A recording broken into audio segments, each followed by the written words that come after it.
The Contrail software suite is a industry-leading road weather enterprise software suite that focuses on data collection of all of the critical road weather sites out in the field and allows agencies and system administrators to quickly dig down and make critical decisions as quickly as possible and dig right into the exact solution that might be deployed or remedy out in the field.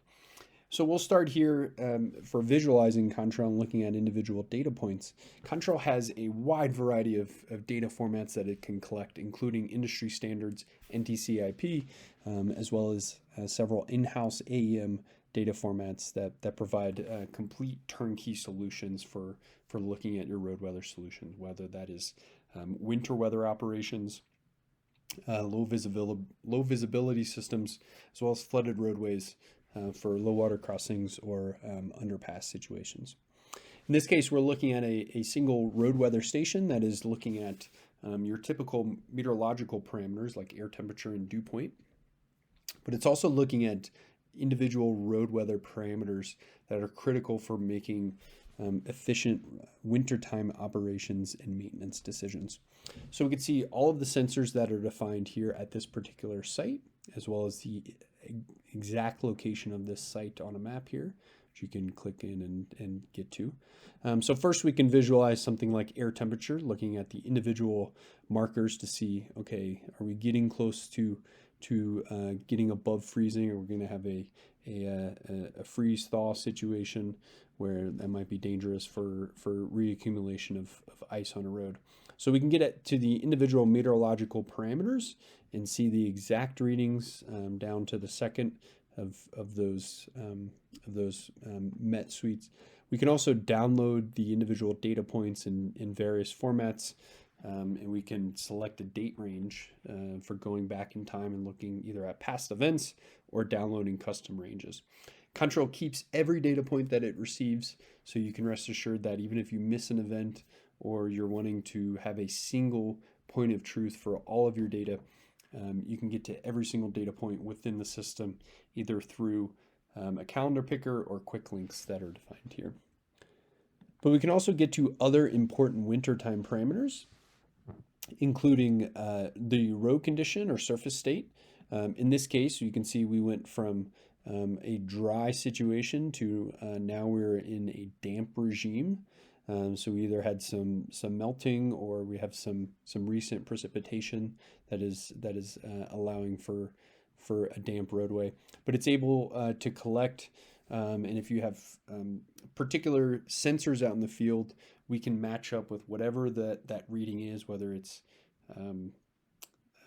particular interval that need to be translated to the exact English language reading. We can do that right within Contrail. So we can see not too long ago we went from a dry to a damp setting. So from a numerical perspective, we went from 1 to 2, and the software automatically translates that to be damp. We also can look at other important things like surface temperature. In this case, they have a freeze warning set up at 36 degrees Fahrenheit, and then they have a threshold for the actual freezing level for this road.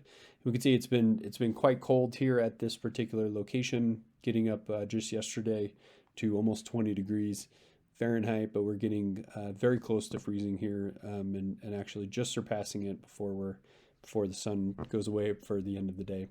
But again, we're able to look at the individual surface temperatures, and we can make critical and quick decisions with that. We also can view all of these locations on a map, so you can quickly see and move resources around either as the storm's unfolding or as you're trying to maintain a road after an event. So in this case, we have all the pavement temperatures for Overland Park, Kansas. They're able to see and visualize what their pavement states are, or pavement temperatures are. You can see just yesterday got up to 50 degrees and probably have some sort of clouding here or cold front moving across as we're not getting that nice round peak there for the maximum temperature. But with this, they can upload their own GIS layers, including plow locations, road states, and overlay this right on top of the individual road weather sensors and and weather stations that are deployed out in the field.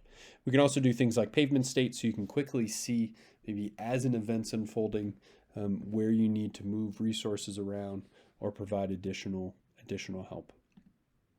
We can upload, again, any sort of GIS layers. We're able to integrate that nicely right within the map and see that.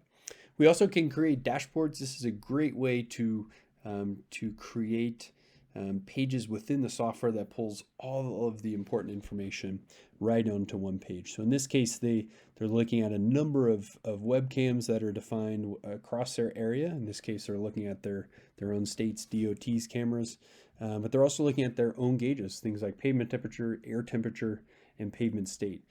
You can have this up on a big board, or if you're trying to work an event and help resources or maintainers or road operators out in the field, you can quickly see and get all the information in one spot for making those critical decisions. The software can also handle a number of other usage cases surrounding roads, including low water crossings. The Contrail suite, as well as some of our sister units, have extensive experience designing low water crossing systems, or high water detection systems is what they're known throughout the industry. This is Bexar County, where they have a number of these crossings where the road dips down and has and it can flood very easily and can easily wash away cars and have impacts to roads. So they have a number of these that are deployed throughout their area where they can quickly both be notified of a water on road event, as well as install flashers and gates to warn motorists to help reduce the number of swift water rescues and impacts to people in their area. In this case, we have a sensor defined that is their site status. So they have either a warning, clear. They also have a site closed or active. So they can quickly see all of the areas as an event's unfolding, where they're having flooding problems and where they're having to maybe deploy additional resources or get fire or EMS involved for important areas. They can also we can also embed camera images for on-site images to verify conditions, to maybe open up or raise gates or turn on or turn off flashers, or maybe we leave them on for a little bit longer because there's down power lines or there's cars stuck right within the road. We also can create dashboards for issuing commands and seeing site statuses for each one of these very specific areas. And on the back end, we can do all of these things. We can be notified through the alarming module, where we can have simple maintenance alarms all the way to more advanced notifications. We can have as many deliveries as we want, so we can have different words going to different peoples based on their usage within the system. So you can have an email go to the fire department, as well as text messages going out to system administrators if you have a system down or not responding. So it's very flexible to meet whatever usage case or operating procedure that you might have within your road segments.